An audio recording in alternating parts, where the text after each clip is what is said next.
नमस्कार दोस्तों, ट्रिकी गुरु अमित गुप्ता के YouTube चैनल में आज आपका बहुत बहुत स्वागत है। और आज हम बात करेंगे एसएससी जीडी के नोटिफिकेशन के संबंध में संपूर्ण जानकारी। एसएससी जीडी 2025 के नोटिफिकेशन से संबंधित संपूर्ण जानकारी देंगे और इसमें क्या क्या बातें होंगी, तो कितने पद हैं ये बताया जाएगा, उम्र में छूट कितना मिलेगा, पाठ्यक्रम क्या होगा और उसकी रणनीति क्या होगी ये भी बताया जाएगा। उम्र की गणना कब से की जाएगी, जुलाई से, अगस्त से, जनवरी से, 2024 से या 2025 से, ये सब बातें की जाएंगी और सारी रणनीति आपको बताई जाएगी कि वर्दी अगर आपको पाना है तो किस रणनीति के साथ चलकर आप एसएससी जीडी में वर्दी को पा सकते हैं। तो संपूर्ण देश के अभ्यर्थियों इस वीडियो को ध्यान से देखिएगा ताकि आपको पता चल पाए कि आप इस वैकेंसी को कैसे बीट कर पाएंगे और कैसे सफल हो पाएंगे इस वैकेंसी में। तो हम लोग देर न करते हुए डायरेक्ट चलते हैं और सबसे पहले देख लेते हैं कि अधिसूचना 2025 वैसे 5 सितंबर को ये वैकेंसी आने वाली है जो कि कल ही है, लेकिन मैं आज वीडियो बना रहा हूं क्योंकि इसमें ज्यादातर बातें कॉमन है, बस थोड़े बहुत अंतर आएंगे तो कल क्लियर हो जाएगा, लेकिन ज्यादातर बातें कॉमन है। तो हम लोग देख लेते हैं कॉमन बातें क्या है जो पहले से ही पता है।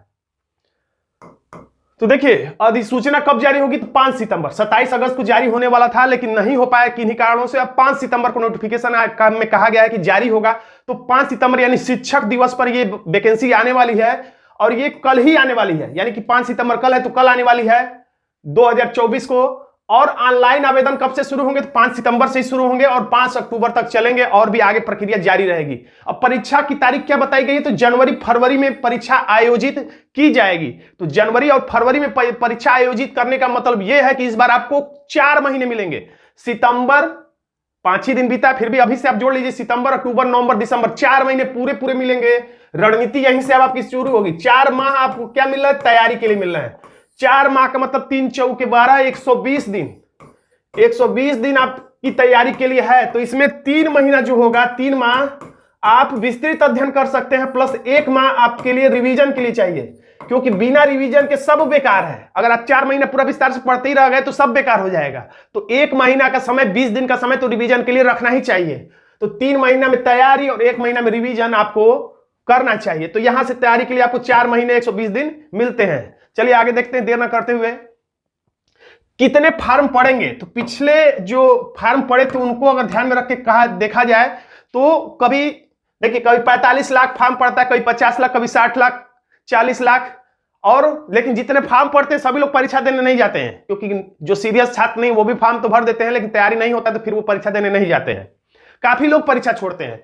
तो लगभग कभी 30,000, कभी 35,000, कभी 40,000, लाख लोग परीक्षा देते हैं। परीक्षा देने वालों की संख्या लगभग निश्चित ही है कि फार्म चाहे जितने लोग भरे, परीक्षा लगभग 32, 35, 36 ऐसे ही लगभग लिखा है, लगभग 35 लाख लोग परीक्षा में शामिल होते हैं। तो इतने लोगों से आपको फाइट लेना है।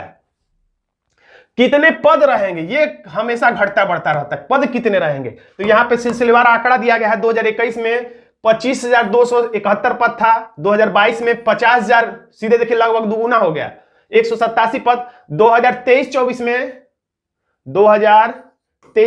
में है 46,617 पद।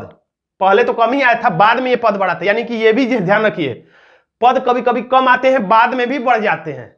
तो इस बार कितने रहने की उम्मीद है, तो 35,000 से ज्यादा पद रहने की उम्मीद है। हो सकता है जब नोटिफिकेशन कल आए 5 सितंबर को तो हो सकता है 25,000, 26,000 पद हो, तो भी घबराइएगा मत, बाद में पद बढ़ जाते हैं। तो पद लगभग 35,000 से ज्यादा ही रहने की पूरी उम्मीद है।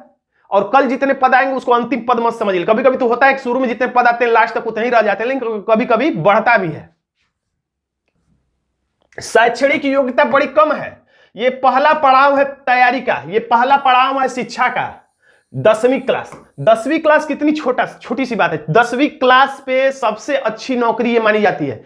कम से कम योग्यता पर अच्छी से अच्छी नौकरी कौन है, तो यही एसएससी जीडी यानी एसएससी कांस्टेबल जीडी की जो वैकेंसी है, कम से कम योग्यता पर अच्छी से अच्छी नौकरी, और वो भी सेंट्रल गवर्नमेंट की है ये जॉब। जितने सेंट्रल गवर्नमेंट के जॉब होते हैं उन्हें अच्छा माना जाता है, समय पर वेतन मिलता है, सारी सुविधाएं मिलती हैं। तो सेंट्रल गवर्नमेंट का जॉब है वो भी केवल कितना, 10th पास। कभी कभी लोग कमेंट में ये भी पूछते हैं कि कितना परसेंट होना चाहिए, मेरा परसेंटेज कम है, मेरा 3rd डिवीजन है, 2nd डिवीजन है। तो ये सबसे कुछ भी मतलब नहीं है। किसी भी स्ट्रीम में आप किसी भी तरीके से आप 10 पास हैं बस, तो आप इस फॉर्म को भर सकते हैं और इसका कोई महत्व नहीं रहेगा परीक्षा में कि आप 2nd डिवीजन, 3rd डिवीजन या कम नंबर है तो आप इस भर्ती में चयनित नहीं हो सकते हैं। क्योंकि परीक्षा का जो रिजल्ट, परीक्षा जो होगी उसके आधार पर मेरिट बनेगा। और इसमें ये BSF, CISF, CRPF, ITBP, SSF और असम राइफल वाले पद होते हैं। और ये सबसे बड़ी बात, परमानेंट जॉब है, अग्निवीर की तरह नहीं है। सोचिए, अग्निवीर में जाने से कहीं बहुत बढ़िया ये पोस्ट है, क्योंकि ये परमानेंट है और सारी सुविधाएं तो मिलेंगे। ये परमानेंट जॉब है और सेंट्रल गवर्नमेंट का तो है ही। और सबसे बड़ी बात कि केवल 10th पास ही चाहिए और ज्यादा नहीं, और भी बाकी योग्यताएं हैं, आगे देखते हैं हम लोग, लेकिन शिक्षा में तो केवल 10th पास। अब उम्र की बाध्यता क्या है, तो उम्र जो है 18 से 23 जनरल के लिए भी और ईडब्ल्यूएस के लिए भी, क्योंकि ईडब्ल्यूएस को उम्र में कोई छूट नहीं है।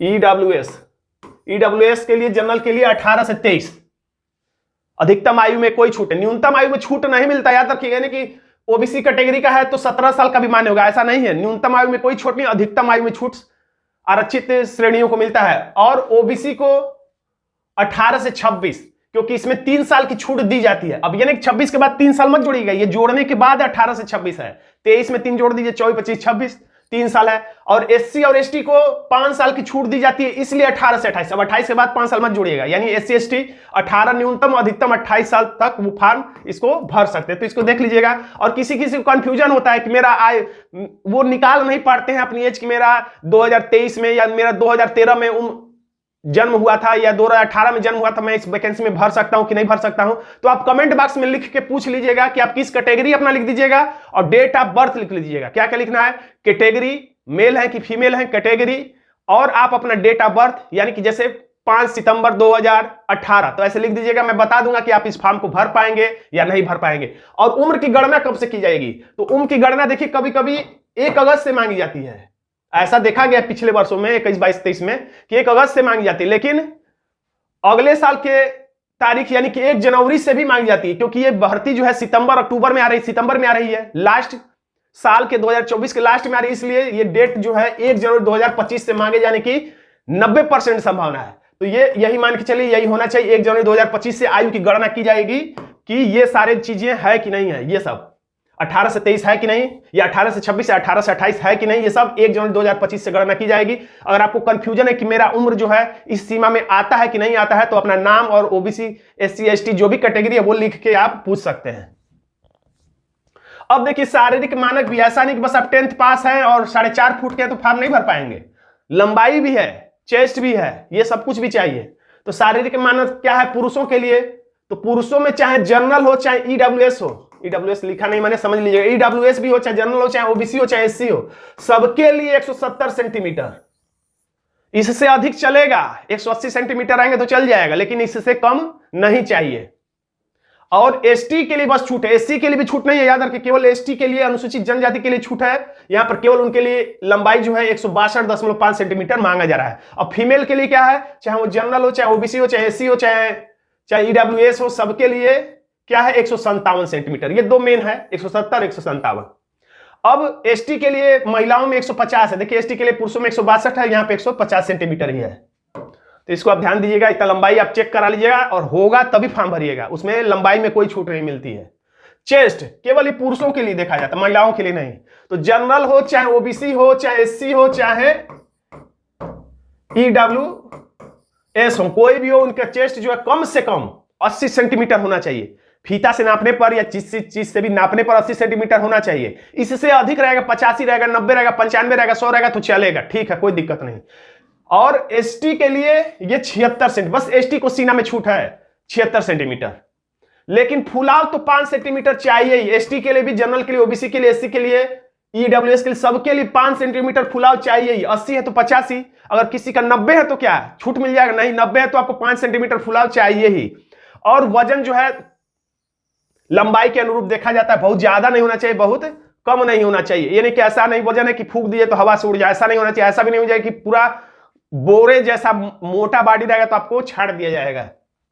अब दौड़, इसमें दौड़ होता है केवल, और कुछ नहीं। लॉन्ग जंप, हाई जंप, गोला फेंक, ये सब नहीं है। अब तो इसमें फिजिकल इफिशिएंसी टेस्ट में क्या होता है, तो बस दौड़ होता है। पुरुषों के लिए 24 मिनट, आधा घंटा भी नहीं, 25 मिनट भी नहीं, 24 मिनट में 5 किलोमीटर, यानी 5 किलोमीटर आपको दौड़ना है 24 मिनट में।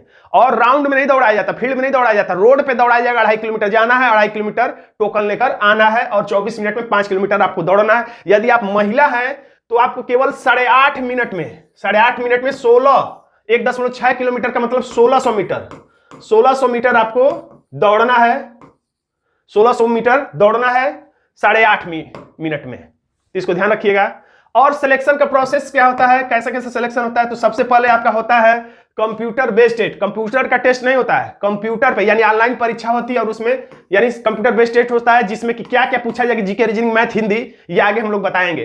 तो यानी कि लिखित परीक्षा होती है, कुल मिला के कहिए तो लिखित परीक्षा, हिंदी में कहा जाए तो लिखित परीक्षा होती है। और लिखित परीक्षा के बाद फिजिकल इफिशियंसी टेस्ट यानी कि दौड़ होता है, फिजिकल स्टैंडर्ड टेस्ट यानी कि आपकी माप तौल होगी सीने की लंबाई की, और उसके बाद मेडिकल यानी कि मेडिकल होगा कि मेडिकली आप फिट है कि नहीं। उसके बाद डॉक्यूमेंट वेरिफिकेशन, आपके कागजात की जांच की जाएगी, हाई स्कूल में फर्जी मार्कशीट तो नहीं लगाया है, जाति प्रमाण सही है कि या गलत है, ये सब कुछ उम्र वगैरह आपकी देखी जाएगी। अब पाठ्यक्रम में मोटा मोटी यहां पे मैं लिख दे रहा हूं, बता दे रहा हूं, मोटा मोटी जिसको हम लोग कहते हैं तो जीके जीएस, जिसमें सब कुछ होगा, करंट अफेयर होगा। तो कहने को तो एक बस जीके है, लेकिन इसमें कई विषय छुपे होते हैं, जैसे इतिहास, जैसे भूगोल, इसी में सब छुपा हुआ, भूगोल। उसके बाद विज्ञान, विज्ञान में भी जीव विज्ञान, भौतिक विज्ञान, रसायन विज्ञान सब है इसमें, विज्ञान, अर्थशास्त्र, इकोनॉमिक्स। उसके बाद क्या है, क्या छूटा है, संविधान, कुछ छूट ही जाएगा। उसके बाद करंट अफेयर यानी समसामयिकी, और उसके बाद स्टैटिक जीके जिसको कहते हैं आप लोग विविध, इसमें बहुत कुछ है, संस्कृति वगैरह इसी में है, और भी इसमें कुछ देखिए छूटा होगा। तो ये सब कुछ है जीके में ही समाहित, और जनगणना वगैरह कुछ सब कुछ हो सकता है। रीजनिंग में जानते हैं सारा सिलेबस, मैथ सामान्य मैथ होता है, हार्ड लेवल का नहीं रहता है, हिंदी या अंग्रेजी में से केवल एक, ये सब तो अनिवार्य है। 20 प्रश्न इसका, जीके का, जीएस का, रीजनिंग का 20 प्रश्न, मैथ का 20 प्रश्न, और हिंदी में 20 प्रश्न होता है, अंग्रेजी में भी 20 प्रश्न। आप चाहे हिंदी करिए या अंग्रेजी करिए, दोनों में से केवल एक करना है आपको, दोनों नहीं करना है। अंग्रेजी अच्छे से जानते तो अंग्रेजी के 20 प्रश्न, हिंदी अच्छे से जानते तो केवल हिंदी के ही 20 प्रश्न आपको करने होते हैं। और समय आपको मिलता है 60 मिनट। देखिए 20 प्रश्न 40 अंक, 20 प्रश्न 40 अंक, 20 प्रश्न 40 अंक, 20 प्रश्न 40 अंक, यानी कह सकते हैं कि एक प्रश्न कितने अंक का हो गया, 2 अंक का होगा। यानी एक प्रश्न सही करेंगे तो 2 नंबर मिलेगा, एक प्रश्न पे 2 नंबर, जैसे यूपी पुलिस में था, एक प्रश्न पे 2 नंबर। तो यहां पर कितने प्रश्न हो गए, पहले 25 आता था, 100 प्रश्न आते थे, अब आ गया कितना, 80 प्रश्न। 80 प्रश्न को कितने देर में सॉल्व करना है, 60 मिनट में। यानी 1 मिनट भी एक प्रश्न पे नहीं दिया जा रहा है, 1 मिनट से भी कम समय दिया जाना है एक प्रश्न पे। तो देखिए इसमें रणनीति भी हम लोग साथ साथ देखते चलेंगे। एक प्रश्न 1 मिनट से भी कम मिल रहा है, यानी एक प्रश्न को 1 मिनट से कम ही समय में हल कर लीजिए। तो जीके में, हिंदी में तो संभव है, लेकिन रीजनिंग मैथ में थोड़ा सा दिक्कत है। तो अब रणनीति इसमें क्या है, देखिए इसमें माइनस मार्किंग भी देख लीजिए पहले कि 0.25 माइनस मार्किंग है, इसमें बहुत लोग कंफ्यूज रहते हैं। तो ये एकदम अलग है, ज्यादा आपको कहीं और किसी परीक्षा में ऐसा नहीं दिखाई देगा। ज्यादातर माइनस मार्किंग या तो 1/3 होता है, या ज्यादातर जगहों पे 1/4 होता है, लेकिन यहां पर अद्भुत रूप से 1/8 माइनस मार्किंग है, इसीलिए इसकी मेरिट बहुत हाई चली जाती है।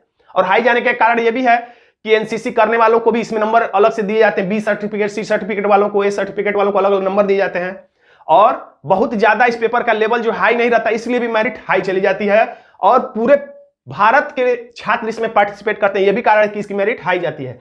तो यानी 8 प्रश्न जब गलत करेंगे तो एक सही प्रश्न गलत होगा, इसका मतलब ये हुआ 8 जब प्रश्न आप गलत करेंगे तब एक जो सही वाला प्रश्न है वो गलत हो जाएगा। यानी कि माइनस मार्किंग कह सकते हैं 9 के बराबर है, लेकिन इसका मतलब ये नहीं कि तुक्का मारना शुरू कर दीजिए।